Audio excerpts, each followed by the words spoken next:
Teddles says, so then, is Gandalf not taking the ring an argument for separation of church and state? Just a pop question drawn from this conversation, not a question I'm ready or willing to oppose or defend. So separation of church and state is a tricky thing. And the question of power in Lord of the Rings is actually trickier too. So this is going to be a longer answer than the last one. I apologize for this in advance. The ring represents not just power or authority, right? Because Tolkien believes strongly in authority, right? But he doesn't believe in power exercised for the domination of other wills. So the Augustinian lust for power, that's what he's excising, right? But then you've still got real power and authority in Gandalf and Aragorn and in others, right? So it's a spiritual authority, sure, rejecting the lust for domination, but is it a rejection of power? Or a rejection of authority itself? I'd be hesitant to go that far. I'm going to give you 2 data points and then you can do what you want with them. The first thing is, when Aragorn reestablishes the kingdom, Tolkien compares this to a reestablishment of the Holy Roman Empire with its seat in Rome. That's the political and spiritual significance of what's going on here.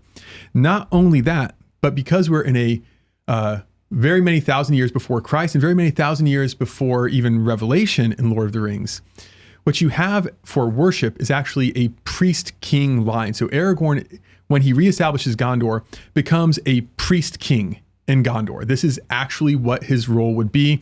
There's that one scene that everyone always forgets. Nobody pays attention to it. He goes up to this Hallow in the mountains. This is the sacred mountain where the priest king of Gondor would lead worship. So it's not going to be a modern separation of church and state in the imaginary world.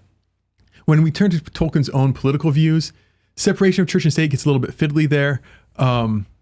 There's a really great letter he writes to C.S. Lewis taking issue with mere Christianity, where Lewis says, oh, we should just have Christian marriage and secular marriage be completely separated. Tolkien says that this is idiotic. I've heard a priest make this comment recently. He said maybe it's time to just stop using the word marriage. We'll call it holy matrimony and just distinguish it. And I think there's an argument there. Well, so I think in 2023, there's a stronger argument, right? Okay. Because in 2023, the world is crumbling so much that maybe sort of stepping back and going back to basics, pretending that we're in like the Roman Empire in 200 AD might be the thing for us to do, right?